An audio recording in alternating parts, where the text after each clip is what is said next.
Aloha. Maligayang pagbabalik sa channel, kaibigan. Ang mga anak natin ay paminsan-minsan ay nakakagawa ng pagkakamali. At bilang magulang, sinisiguro natin na matutulungan natin sila at meron silang aral na matututunan mula sa pagkakamaling iyon. Pero paano kung tayo pala ang mali? Paano kung ang ginawa ng anak mo ay ang makakabuti pala para sa lipunan kahit nakakasuklam ito? Ako ang ligaw na kaluluwa at may ikukwento ako sa iyo. Malamig ang silid ng dalaw. Isa itong maputla at walang laman na espasyo kung saan isang bakal na rehas ang naghihiwalay sa amin at sa mga preso. At ang tanging pisikal na ugnayan ng isang ina at ng kanyang anak ay sa pamamagitan ng mga bulong sa pagitan ng rehas. Nakaupo ako sa isang matigas na plastik na upuan at hinihintay si Adam na pumasok. Hindi ko man lang alam kung ano ang dapat kong maramdaman. Mula nang gawin niya ang ginawa niya, 2 linggo na ang nakalipas. Parang biglang huminto ang buhay ko. Parang naipit ang katawan ko sa isang estado ng pamamanhid. Hindi ko pa siya muling nakita. Pinapanood ko siyang pumasok, nakayuko ang ulo. Ang uniforme ng bilangguan ay maluwag na nakalaylay sa kanyang payat na katawan. Isang matangkad at nakakatakot na gwardya ang naghatid sa kanya sa upuan at tumayo sa likuran niya.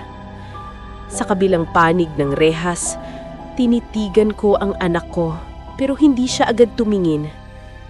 Nahihiya siya. Alam iyon ng isang ina. Sa wakas ay nagsalita ako. "Hi anak," panimula ko. Pinipigilang manatiling neutral ang boses ko. "Maayos ba ang pakikitungo nila sa iyo rito?" "Okay lang ma," sagot niya. "Siguro naman, deserve ko." Nabigla ako sa sagot niya at sandali kaming nanatiling tahimik. "Hindi ko maintindihan kung bakit mo ginawa iyon," sabi ko habang nagsisimulang mumuo ang luha sa mga mata ko. "Pero mahal kita palagi. Anak pa rin kita."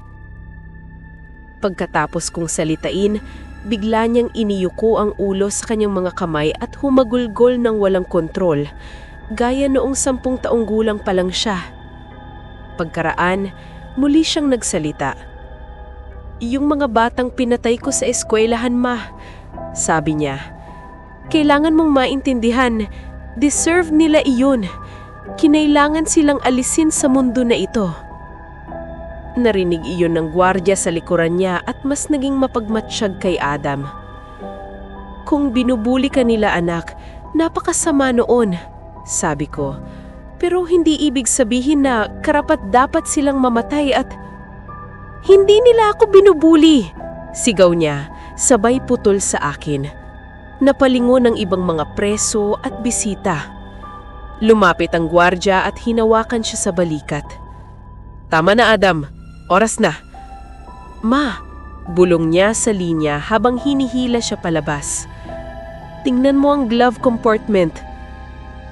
Lumabas ako ng silid na parang wala sa sarili. Paranoid ba ang anak ko?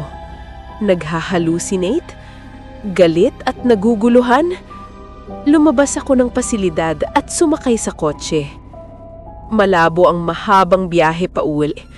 Paulit-ulit ang mga tanong sa isip ko. Paano ko hindi nakita? Paano ko hindi nalaman kung ano ang kaya niyang gawin?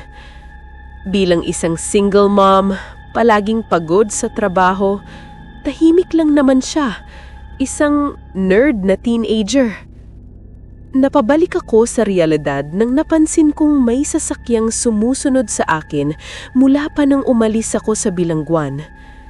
Isang itim na kotse, minamaneho ng isang lalaking malinis ang ahit, mukhang militar, at may suot na madidilim na salamin. Nakakatakot ang pamilyar niyang anyo, parang ang gwardya sa visitation room. Ilang beses akong kumaliwa at kumanan ng biglaan. Sumusunod pa rin siya. Huminto ako sa tindahan sa aming neighborhood. Pumarada siya sa malayo pero tanaw pa rin ako. Nang madali akong pumasok, Kinuha ang kailangan ko at pumila. Pilit inuunawa kung anong nangyayari. Bakit niya ako sinusundan? Nasa kanila na si Adam. Habang naghihintay, may tumawag sa pangalan ko mula sa likod at napatalon ako sa gulat. Hindi siya ang lalaking nasa kotse, pero halos sana ay siya na lang. Isang maputlang babae na walang ekspresyon. Si Jenna, ang ina ng isa sa 3 batang pinatay ni Adam sa school. Napatigil ako. "Hi Claire," sabi niya. Sandali bago ako nakasagot. "Hi Jenna, kamusta ka?" "Hindi mabuti," sagot niya. Walang galit, tapat lang. Napaatras ang loob ko. Gusto ko lang sabihin na talagang nakikiramay ako sa pagkawala ng anak mo. Simula ko. Ang ginawa ng anak ko ay hindi mapapatawad at Claire, please, banayadan niyang putol. Hindi mo kasalanan ito. Pareho nating nawala ang mga anak natin noong araw na iyon. Hinawakan niya ang kamay ko. Mula sa isang ina, patungo sa isa pa. Sabi niya, yumuko palapit. Kailangan nating tulungan ng isa't isa. Niyakap niya ako. Mahigpit. Halos mapahagulgul ako. Wala pang nagpakita sa akin ng ganoong klasing awa mula noon. Lumabas ako ng tindahan na may bagong lakas ng loob, handang harapin ang lalaking sumusunod sa akin. Pero wala na siya. Salamat sa Diyos. Nang makasakay na ulit ako sa kotse at pauwi na sana, naalala ko ang sinabi ni Adam. Binuksan ko ang glove compartment. May isang maliit na metalikong bagay sa loob. Isang flash drive. Pagdating sa bahay, diretso akong pumunta sa laptop. Gabi na. Alam ko kung bakit doon itinago ni Adam ang USB. Kinumpis ka ang kwarto niya. Computer, cellphone, pati video game console. Isang araw matapos ang insidente. Pati laptop ko kinuha rin. Kinailangan akong bigyan ng bago sa trabaho. Ang hindi ko alam ay kung ano ang kailangan niyang itago. Nanginginig ang mga kamay ko habang isinaksak ko ang flash drive at binuksan ang folder ng mga larawan. Mga litrato iyon ng 3 batang namatay. Karamihan ay candid, kuha sa pangkaraniwang sandali sa eskwelahan. Paulit-ulit silang 3, 2 lalaki at 1 babae. Kumakain ng tanghalian, naglalakad pa uwi, nag-aaral sa library. Karaniwan lang. Sinusundan ba sila ni Adam? Hindi sila mukhang mga bullies. Pagkatapos, nagbago ang mga larawan. Isa sa mga lalaki, hinahalikan ng isang babae. Ibang tao, hindi kabilang sa 3, sa likod ng open field ng school. Hawak kamay, pribado. Biglang nag-iba ang esena. Isang madilim na konkretong silid. Ang 3 bata ay basang-basa sa dugo, nakatayo sa ibabaw ng katawan ng parehong babae.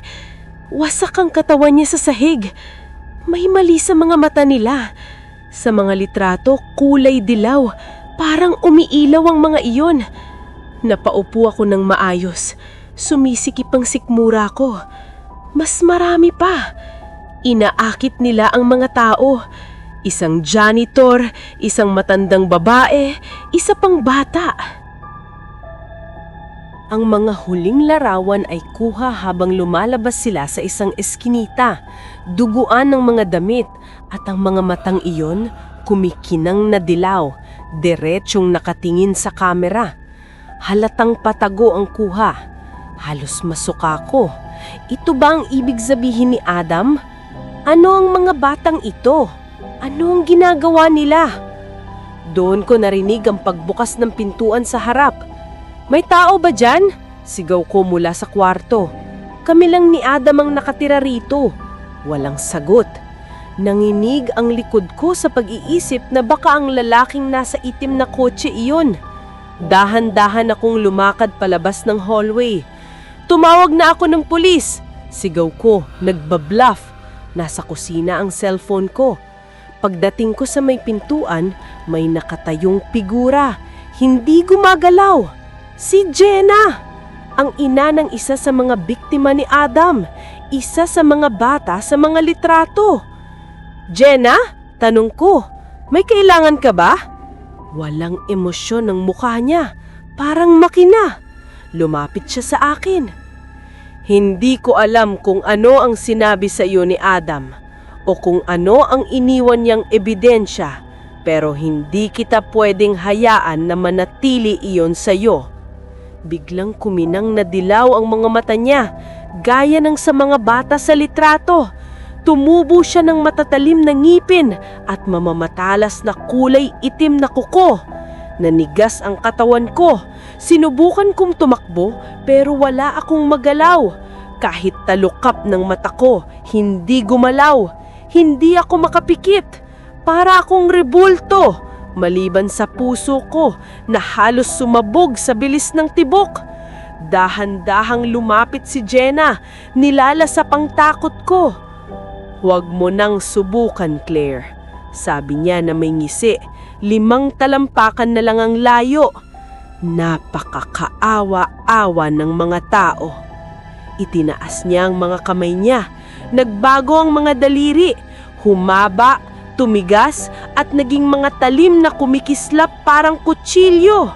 At doon pumutok ang mga putok ng baril. Mabilis, sunod-sunod. Kung kaya ko lang pumikit, ginawa ko na. Pero nakita ko si Jenna na bumagsak, tinamaan ng bala ang katawan niya. Ang lalaking nasa itim na kotse ang nasa likuran niya. Ang parehong gwardyang tumayo sa likod ni Adam. Paulit-ulit siyang nagpaputok. Nakahandusay si Jenna sa sarili niyang dugo. Lumapit pa siya, nakatutok pa rin ng baril. Please, pakiusap niya. Mananatili akong isang huling putok at saka bumalik ang galaw ng katawan ko. Bumagsak ako sa sahig, hingal na hingal, umiiyak. Lumuhod ang lalaki sa tabi ko at marahang inilagay ang kamay sa balikat ko. Miss Claire, maingat niyang sabi, alam kong napakahirap nitong intindihin. Huminto siya sandali, pero hindi ka ligtas dito. Ang natuklasan ng anak mo ay ang mga aswang na nakatira sa bayan na ito.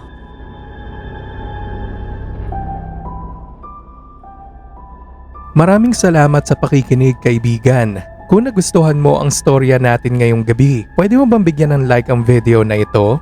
At kung talagang kinalabutan ka, siguraduhin mag-subscribe para sa mas marami pang kwento galing sa ligaw na kaluluwa.